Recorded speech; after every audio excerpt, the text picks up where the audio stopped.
Eu acho que falta é consciência da realidade. Mas há um trabalho muito minucioso na estruturação da sociedade para impedir essa tomada de consciência, né? Eu não saberia prever quanto tempo, mas eu percebo que esse modelo de sociedade está entrando em agonia, ele não se sustenta.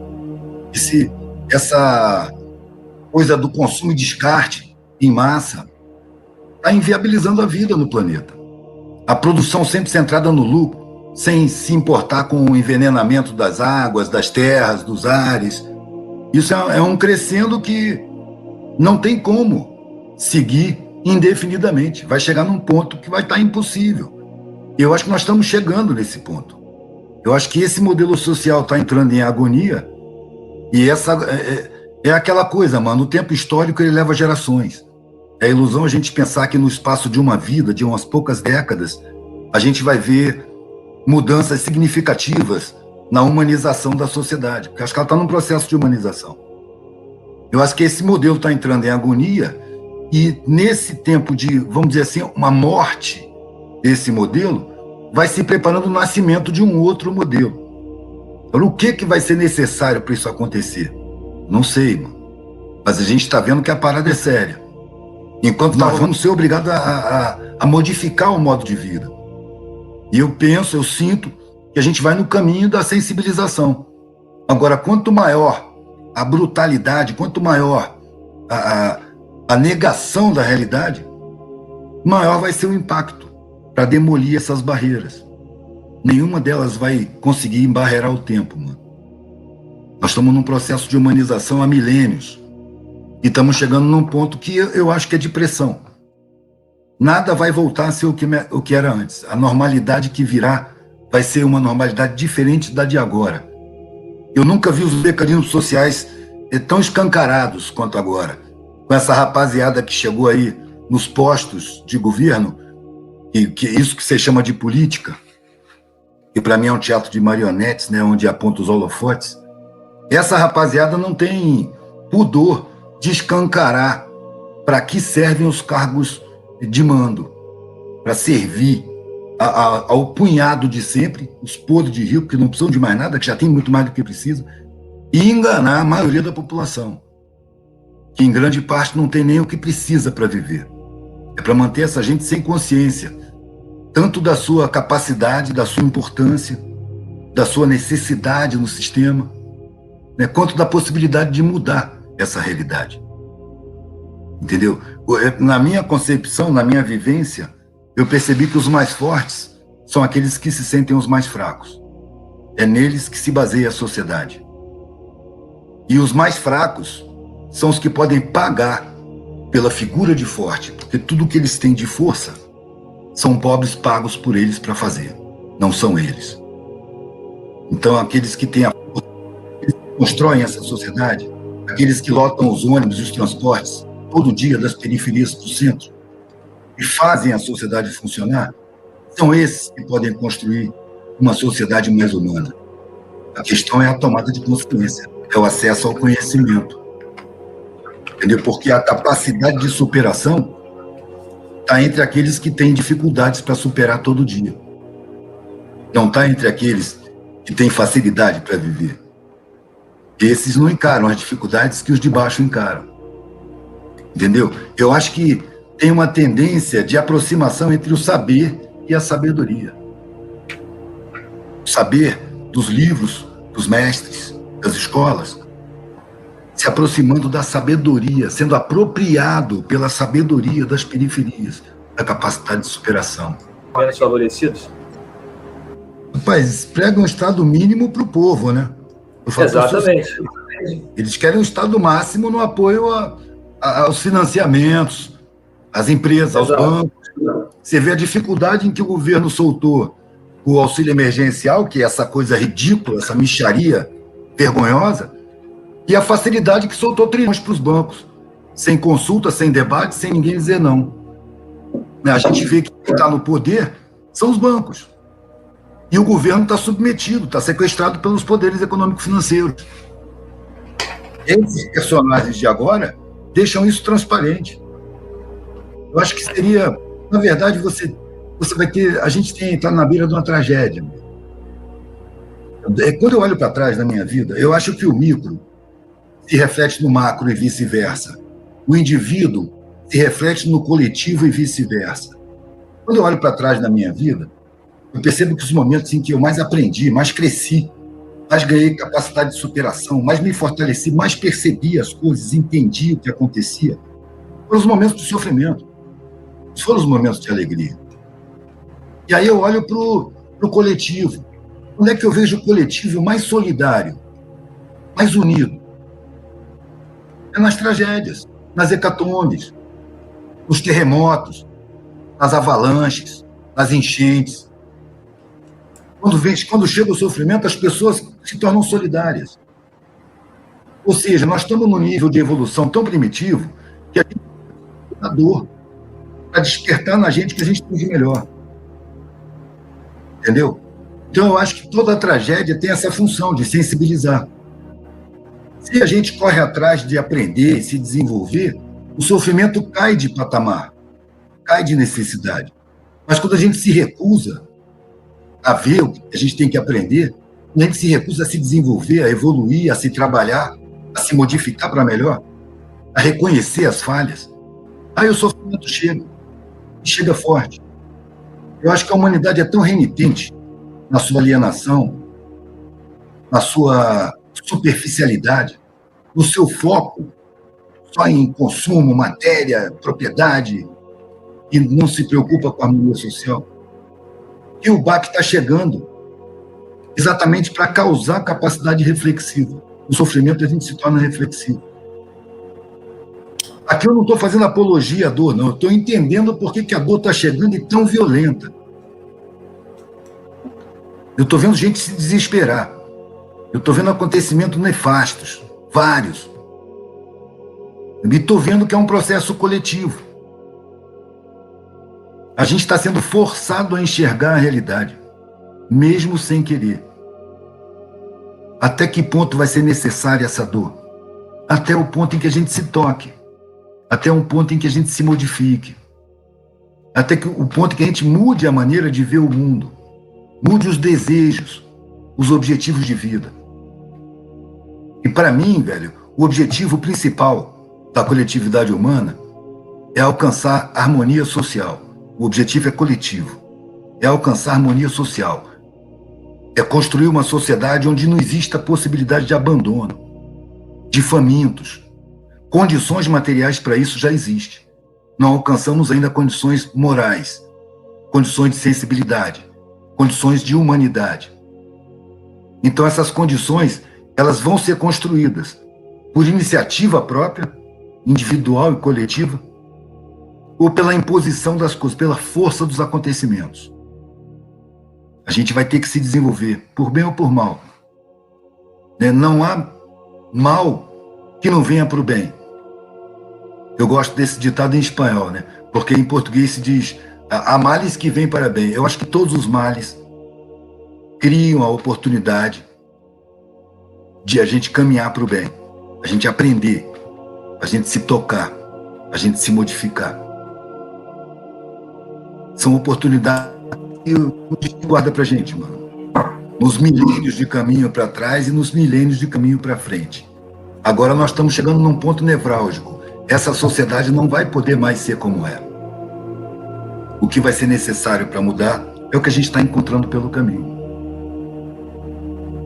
Quando eu percebi que eu não podia mudar o mundo, mudar a coletividade, mudar as formas de relação entre as pessoas na coletividade humana, eu resolvi me aplicar em mudar a minha vida, as minhas relações, os meus sentimentos, os meus objetivos de vida.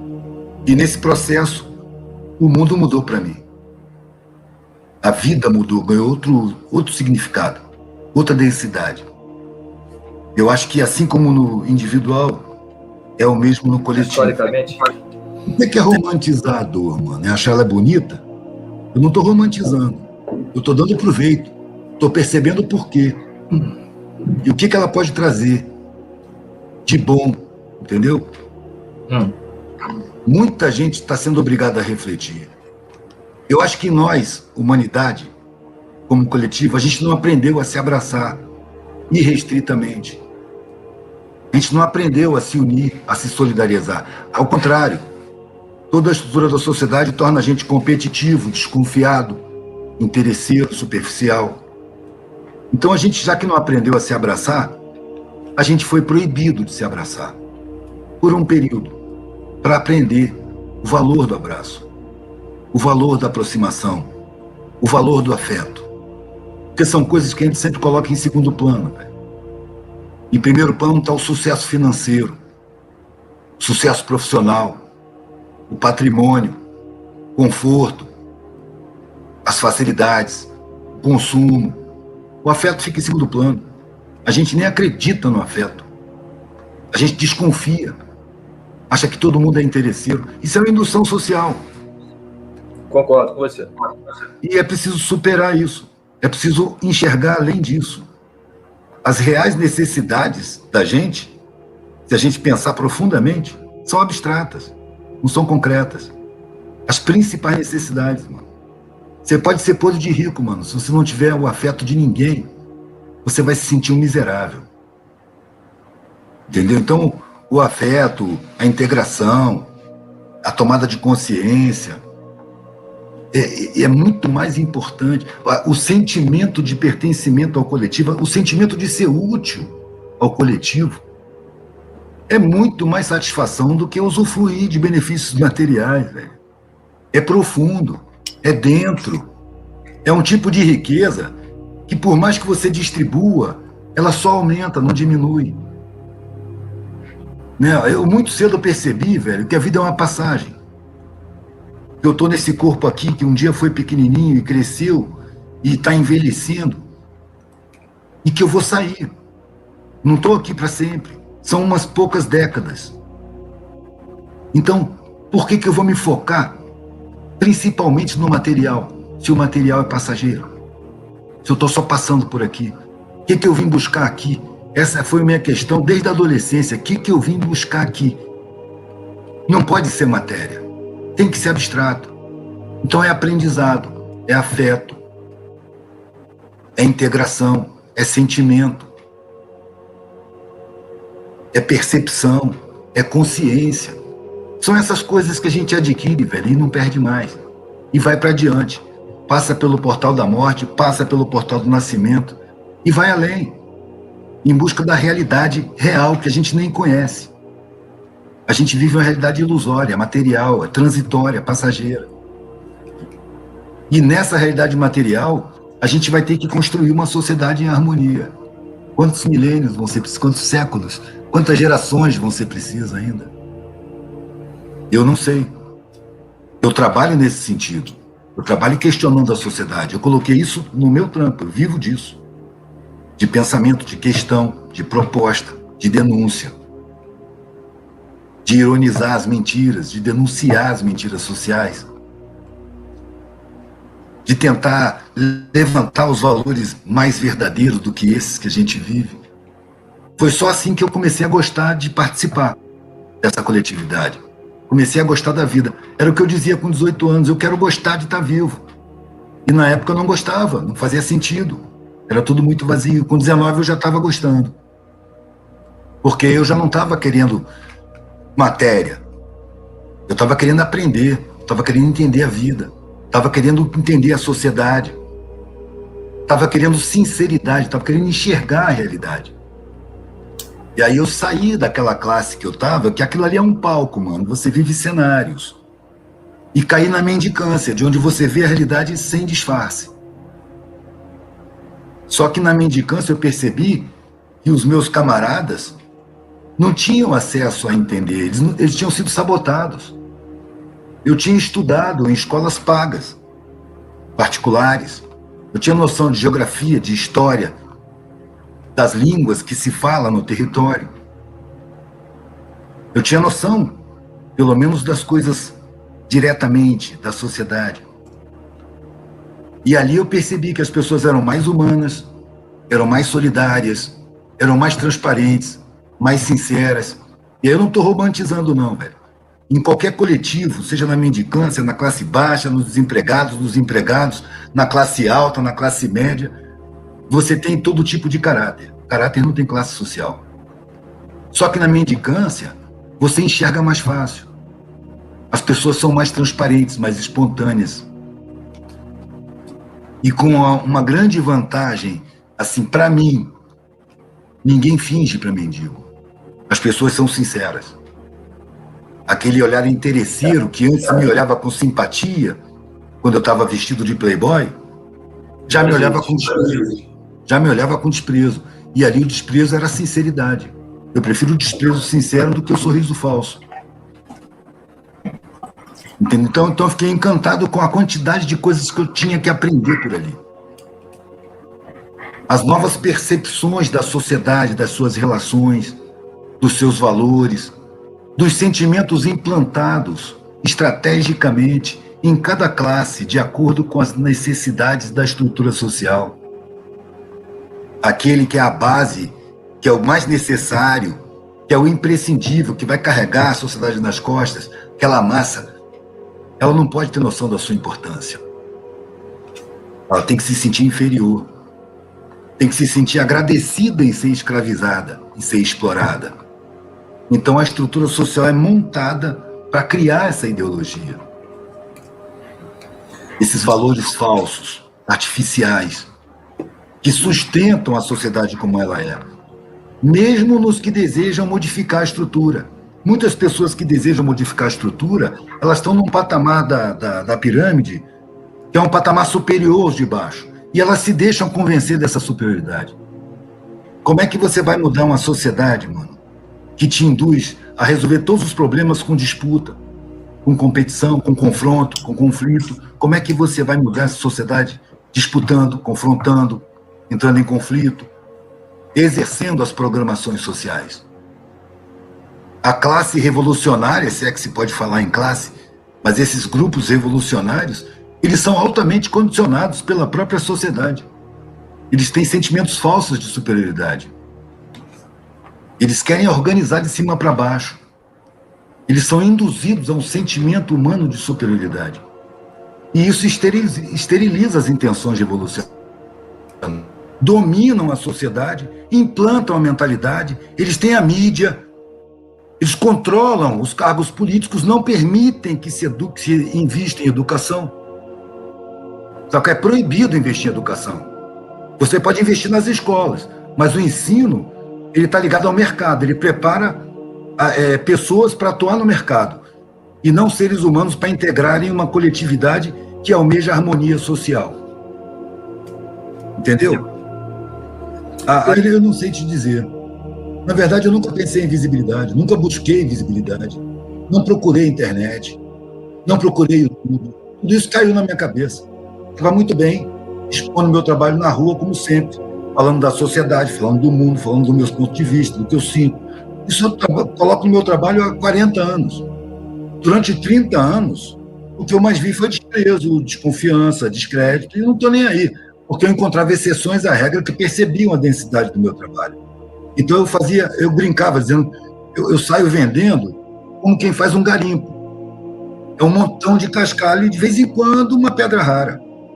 Então eu estava acostumado com preconceito, com desprezo, com descrédito, com desdém. Eu não tinha sinais sociais que mereçam respeito, não tenho qualificação nenhuma, nem acadêmica de nenhum tipo.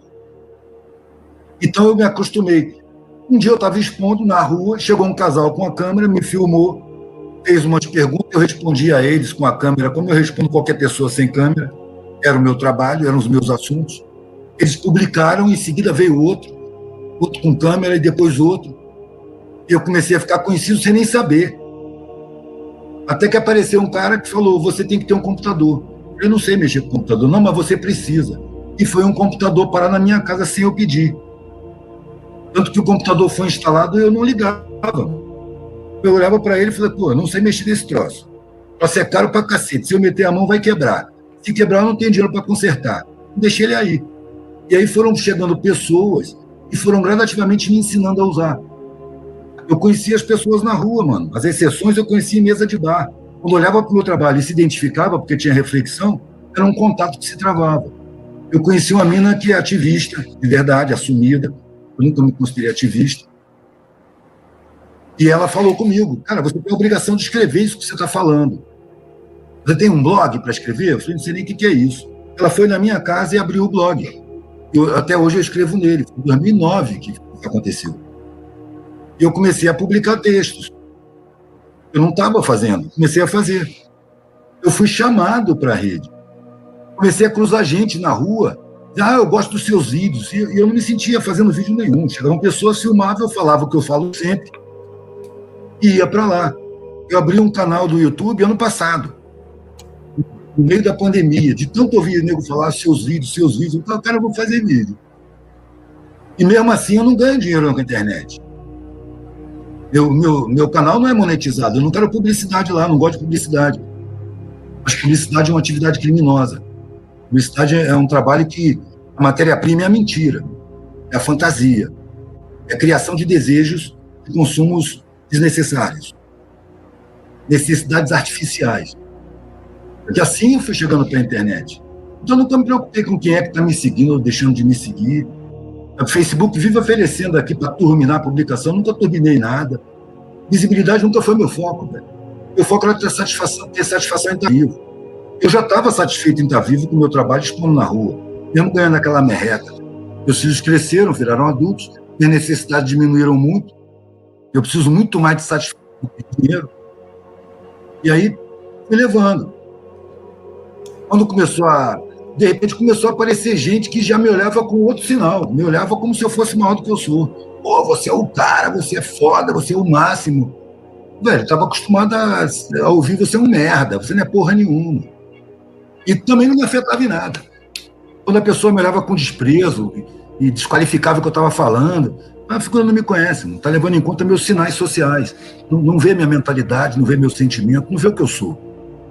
Não, o que ela está vendo, eu reconheço. E dentro dos condicionamentos, eu não tenho nenhum valor social.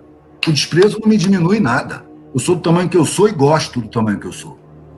E quando começou a vir gente me olhando de uma maneira inversa, como se eu fosse alguma coisa enorme, isso também não me aumenta em nada. O olhar de desprezo não me diminui, o olhar de admiração não me aumenta. Eu sou a mesma coisa. E são dois equívocos que eu tenho que conviver. Sacou? Antes eu tinha que tomar cuidado para não me sentir humilhado. Eu tinha que ter respeito próprio para o desprezo alheio não me fazer sentir humilhação nenhuma. Terminei.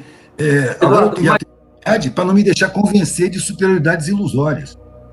Porque eu percebi o que a fama faz com as personalidades. E eu não pretendo que isso me afete de maneira nenhuma. Agora, essa coisa do plástico, mano, eu mesmo nunca levei em conta. O valor de uma pessoa para mim está no abstrato, nos sentimentos, na visão de mundo, nos desejos, no temperamento, na forma com que ela se relaciona com o mundo e com as pessoas. Para mim, a questão da etnia sempre foi secundária. Agora, eu não ignoro que a sociedade leva isso em conta porque está empoderada por brancos. É nesse ponto que eu quero chegar. A gente tem que reconhecer que é uma sociedade escravista. A gente não pode se deixar escravizar, porque os mecanismos estão aí, mano. Entrando dentro do seu subconsciente e obrigando você a se deixar escravizar por medo, por desejos, por convenções. E as exceções à regra são aqueles que não conseguem se enquadrar, que são discriminados, que são perseguidos, que causam preocupação na família de mentalidade convencional. Meu filho, você não pode ser assim, você tem que se enquadrar. Então, eu acho que meu público é muito mais os insatisfeitos, os que não se enquadram, os que procuram olhar com seus próprios olhos e não através das lentes que a sociedade colocou, distorcendo a realidade. O meu público é muito mais as pessoas de exceção do que a mentalidade convencional. Para a mentalidade convencional, eu não tenho nada que satisfaça, mano. Eu não tenho nenhuma referência para apresentar. Eu não tenho nenhuma segurança social. Eu estudei em tal lugar, eu estou me referindo a tal filósofo. Não é nada disso, mano. É eu olhando com o meu olho, pensando com a minha cabeça e despejando no meu trabalho o que eu produzo.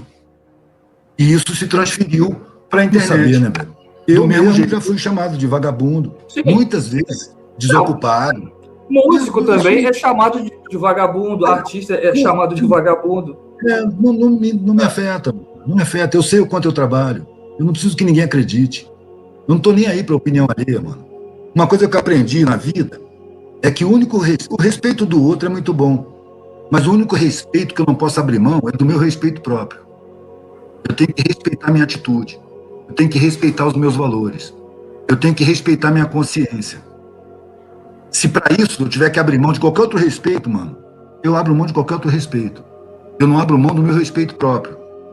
Desse eu não posso abrir mão.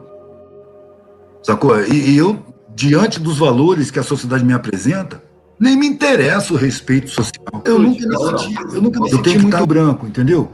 Porque a minha mãe tem origem alemã, mas o meu pai, o pai dele era a mistura de índio com negro, lá do Nordeste. Coisa ainda das plantações de cana da época, que muita fuga formavam povos mestiços no Alto Sertão, entre índios e negros, né? Que eram ambos perseguidos. E eu tenho uma irmã que é branca, bem branca, e eu, perto dela, ficava preto, então eu era o preto da família, ela era branca. Sabe como? Embora a sociedade me chamasse de branco. Eu pego o sol, fica escuro. Eu estava morando na Bahia e eu recebia europeus, às vezes, em casa, turistas. E aí eu vi o que era branco. Eu falava, olha só, ainda me chamam de branco, cara. A minha cor não é de branco. E para mim, na minha concepção, no Brasil tem muito pouco preto e branco, mano. A esmagadora maioria é mestiçagem. Você não parece um cara de Moçambique, por exemplo, saca? Um haitiano, preto mesmo. Aqui todo mundo tem mistura. E aquela coisa, mano, não interessa o invólucro da gente, né? Pessoalmente falando, nas relações pessoais, interessa o abstrato da gente. Agora, é inegável que nós estamos numa sociedade escravista, racista, preconceituosa. Agora, quando eu fui fazer palestra em Santa Catarina, eu tive em periferias e vi favelas com vala negra, onde todo mundo era galeguinho, mano, de olho azul. Não tinha preto. E a miséria era a mesma, claro. Quer dizer que a estrutura lá não é diferente, porque só tem branco. Sacou? É a mesma estrutura. A estrutura social precisa de gente pobre. Aonde estão os pretos, a preferência do desprezo é pro preto. Ele já veio trazido na concepção de que era um ser inferior. Já foi sequestrado, velho, sendo desumanizado. Porque você não consegue cometer uma injustiça sem justificar. Então, para justificar essa injustiça, os negros eram vistos como sem alma, sem cultura, sem nada, não eram sub-humanos, para justificar aquela situação hedionda. E isso se manteve no inconsciente. A elite continua branca. A lavagem cerebral faz o próprio admirar o rico. E qual é o valor do rico? É o valor racista. É o valor da posse, da propriedade, do ensino superior. São todos símbolos. Símbolos de desigualdades. É coisa pra gente superar, mano. O Paulo Freire é muito suave, mano, no que ele fala. Enquanto a educação não for libertadora, enquanto a educação for escravizadora, for enquadradora, for limitante, for dominada pelo mercado, ela vai construir mentalidades escravizadas ou escravizadoras. Né?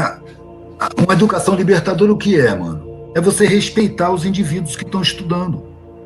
Qual é a sua índole? O que você gosta de fazer? Você vai fazer o que você gosta. É desenvolver o potencial de cada um e não enquadrar. É o contrário, a gente poda, a gente corta as asas. É preciso estimular os voos. Todo mundo tem vocações, tem índoles. É preciso se desenvolver no que a gente gosta de fazer. Isso é a educação libertadora. É aquela que você senta em roda, não bota em fila. Sacou? Porque ignorante todo mundo é, mano. Um encontro de estudo é um encontro de oportunidade de aprendizado. E todo mundo que está presente pode aportar conhecimento. Todo mundo tem vivência. Todo mundo sabe alguma coisa. Todo mundo ignora alguma coisa. É a troca. É a igualdade. É a conservação da autoestima. É se sentir respeitado. É se enquadrar, mas... como é que eu vou dizer? Sentir o pertencimento ao coletivo, voluntariamente, por prazer, por sentimento de grupo. A gente é grupal. Uma educação libertadora desenvolve o ser humano e não profissional para o mercado. Essa educação humanista, que desenvolve a gente pela alma, essa não interessa ao sistema. ela é altamente reprimida, ela é discriminada. Por que Paulo Freire, um cara que nunca foi partidário de nenhum, nunca foi filiado a nenhuma corrente dita política, foi chamado de comunista, de demônio, praga comunista? Por quê? Porque o método dele não só ensinava a ler com facilidade, como conscientizava a respeito da situação social. E dentro do padrão de ensino que nós temos, do modelo de ensino, é proibido tomar consciência da sociedade, é proibido criticar, analisar criticamente a realidade. É preciso você aceitar ela sem questionar e se desenvolver somente no enquadramento. Onde é que você vai se enquadrar dentro desse esquema? Se você percebe que o esquema é desumano, você pode se recusar a se enquadrar nele. Só que o preço é a discriminação, a perseguição, a preocupação familiar, a marginalização, o deboche, o preconceito, a ironia, o descrédito. É aquela coisa que eu falei no começo, mano. A sociedade é estruturada de uma forma que ela te cobra a perversidade. É uma sociedade perversa, é uma sociedade que tem abandonado, que tem fome, que tem exploração a esse nível, onde o Estado não cumpre a sua própria Constituição. É uma sociedade que te impõe a perversidade e te cobra a perversidade. Eu faço aqui a comparação entre, vamos dizer assim, 2 gerentes que têm um grupo de funcionários a seu comando. Esse grupo estava na escola pública, foi preparado pela escola pública para ser subalterno, para ser de baixa qualificação. Aí tem os gerentes que estudaram na escola particular e estão ali tomando conta. Um deles é mais humano, o outro é mais, vamos dizer, violento. Um é mais... Esse mais humano percebe que um funcionário do seu grupo não está bem, está disperso, tá? Ele chama. O que está acontecendo, mano? Você está disperso? Não, um filho meu sofreu um acidente, está hospitalizado. Estou super preocupado com ele, não estou conseguindo me concentrar. E aí esse mais humano, mais sensível, falou, então faz o seguinte, vai embora para casa, vai cuidar do seu filho.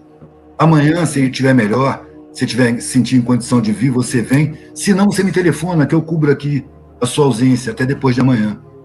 Esse viu e considerou, né, o sentimento do cara, foi humano.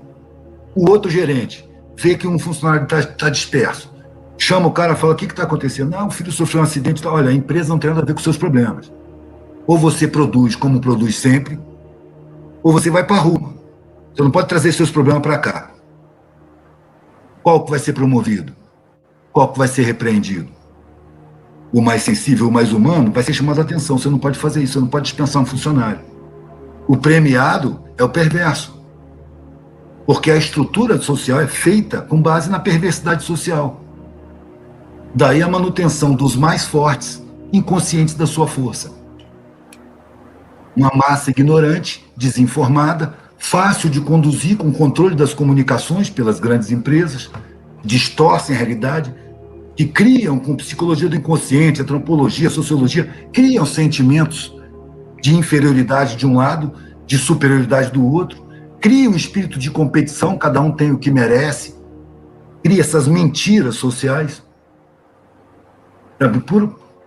Ela está construída assim. A gente não tem como evitar que ela seja assim. A gente tem como perceber que ela é assim e denunciar para todo mundo, velho. É o que eu tento fazer. Diante da minha impotência em mudar isso tudo, o que eu faço? Eu observo, coloco no meu trabalho e jogo para o mundo, incansavelmente. Não espero o resultado, mano. O resultado talvez venha a longo prazo, depois que eu tiver morrido, não me importa. Me importa que fazendo isso, eu sinto satisfação em estar vivo. Eu preciso fazer isso para ter sentido em viver. Porque para mim não faz sentido ir atrás do que a sociedade diz que é para ir atrás. Eu não julgo quem usufrui de privilégios, mas eu não me sinto bem na beira de uma piscina sendo servido por alguém, velho. Não imagino essa situação. Sacou? Em tirar um dinheiro forte, 5 mil reais, e ir gastar num fim de semana, num lugar de luxo. Para mim isso não faz sentido. Só que isso sou eu, com a minha consciência. Isso não me faz julgador do mundo. Tem gente que diz que eu jogo pobre contra rico, que eu odeio rico. E não é nada disso. As pessoas estão na superfície, não estão entendendo o que eu estou falando. Eu odeio a estrutura social que causa essa diferença tão brutal, tão desumana. e fere tão profundamente a sensibilidade de quem tem sensibilidade. Agora, quem ocupa esses espaços sociais, eu não estou culpando essas pessoas. Essas pessoas existem porque tem um lugar social criado para elas existirem. A presidência da República é um lugar, vamos dizer assim, sob holofotes, criado para ter um personagem. Essa que é fraca. A fome está aí graçando.